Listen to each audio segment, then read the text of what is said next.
এবার ইলেকশন কমিশনের বিরুদ্ধে সুর চড়ালেন রেখা পাত্র।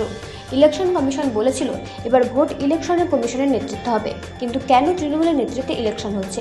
এবার বিধানসভার ভোটে হিঙ্গলগঞ্জ বিধানসভায় বিজেপি প্রার্থী হিসেবে লড়াই করছেন রেখা পাত্র। সেই রেখা পাত্র এবার ইলেকশন কমিশনের দিকে আঙুল তুললেন। হিঙ্গলগঞ্জের বিভিন্ন সময়ে বিজেপি কর্মী সমর্থকদের হুমকি দেওয়া হচ্ছে, প্রচারে বাধা দেওয়া হচ্ছে।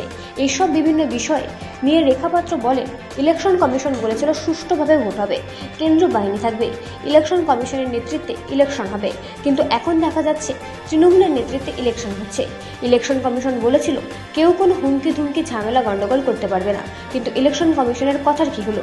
হিঙ্গলগঞ্জে তৃণমূলের দুষ্কৃতী বাহিনী রীতিমতো বিজেপি কর্মী সমর্থকদের হুমকি দিচ্ছে। কর্মী সমর্থক যারা প্রচারে বার হচ্ছে তাদের পরিবারকে হুমকি দিচ্ছে, তাদের মাকে হুমকি দিচ্ছে। ইলেকশন কমিশন কি এগুলো দেখতে পাচ্ছে না? আমরা থানায় অভিযোগ করেছি, কিন্তু তাতেও কোনো কাজ হচ্ছে না। আমরা আবারও ইলেকশন কমিশনকে জানাবো, এই সমস্ত বিষয় ইলেকশন কমিশনের সামনে আবারও আনবো, যাতে ইলেকশন কমিশন সুষ্ঠুভাবে ভোট করার পরিস্থিতি তৈরি করতে পারে। তারা এই তৃণমূলদের হুমকি ধুমকিতে ভয় পায় না, তারা রীতিমতো কিন্তু মাঠে ময়দানে আছেন।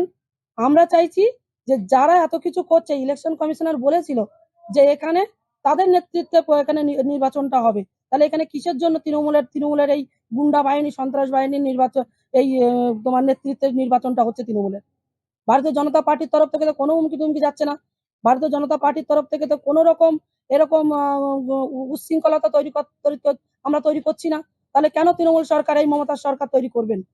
এদের বিরুদ্ধে ইলেকশন কমিশনের ইমিডিয়েটলি কোনো ব্যবস্থাপনা নেওয়ার জন্য আমরা অনুরোধ করব, এবং আমরা আমরা ওনাদের কাছে লিখিত কমপ্লেনও জানাবো, যাতে এই এই শহীদুল গাজী সহ এই আমাদের যে কোস্টাল থানার যে ওসি এবং যারা সিভিক ভলেন্টিয়ার, তাদের বিরুদ্ধে আমাদের একাধিক তথ্য প্রমাণ আমাদের হাতে আছে, তাদের বিরুদ্ধে আমরা ব্যুরো রিপোর্ট, রাত দিন নিউজ নেটওয়ার্ক।